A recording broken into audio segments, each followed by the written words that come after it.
pandemic changed our world in many ways, and one of the most dramatic may be the way and where employees work. Jennifer Phillips is a partner with Gallagher Sharp, and she joins us to share what that means for workers and their employers. Welcome, Jennifer.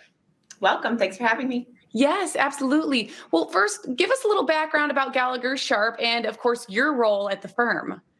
Yes, so Gallagher Sharp is a full service litigation firm. They've been in Cleveland for over 100 years. We have offices throughout Ohio and in Michigan. We do everything from professional liability to business litigation to motor vehicle accidents and transportation. Okay, well, today we're talking about work and how work has changed and how it might continue to change as I'm speaking to you virtually here and not in the studio. So, more people will possibly continue to work from home. So, how does that impact employers and employees?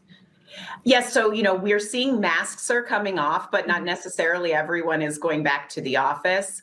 During the COVID-19 pandemic, employers and employees alike started noticing some of the benefits of a work from home arrangement. And some of those benefits may be that employers don't have to have as much office space. They can have a broader range of talent because they're not restricted by geography.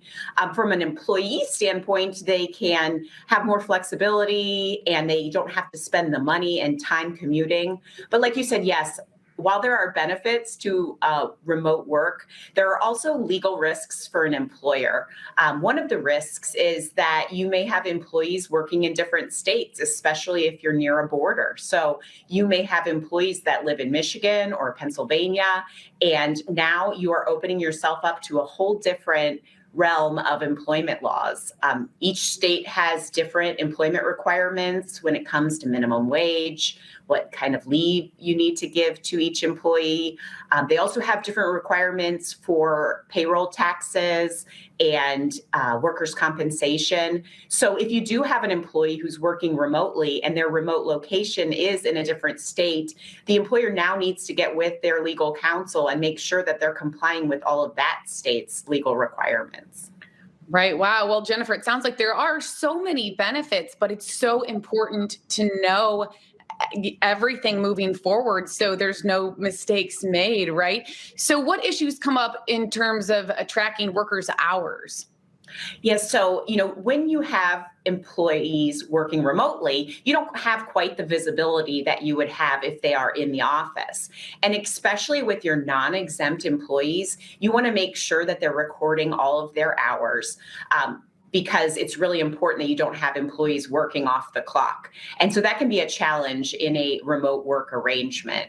You also want to make sure that you're properly characterizing all of your employees. We've had clients call and say, hey, I think now that my employee is working from home, that they're an independent contractor. And that can really be dangerous because if you misclassify an employee as an independent contractor or you misclassify them as exempt when they really are non-exempt, you can find yourself facing a lot of wage and hour issues and possibly litigation.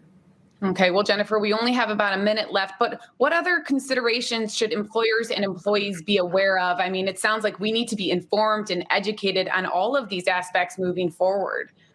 Yeah, definitely when you have remote work arrangements, you need to worry about how are we protecting our company data now that we have employees accessing it from all different types of locations. You also want to think about how can I prevent harassment or cyberbullying when people are communicating more over the internet.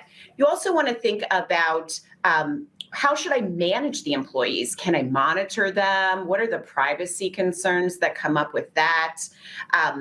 And also just discrimination. You may let one employee work from home and the employer may have legitimate business reasons why they don't let another employee work from home. But when you're treating employees differently, they don't always see the legitimate business reasons and they may perceive that to be discrimination or retaliation. Jennifer, thank you so much for all of this information. I mean, really, really great stuff that we need to know. So for anybody at home who'd like to learn more, you can go to gallaghersharp.com for more information. And Jennifer, thank you so much. Thank you for having me. Yeah. Appreciate it.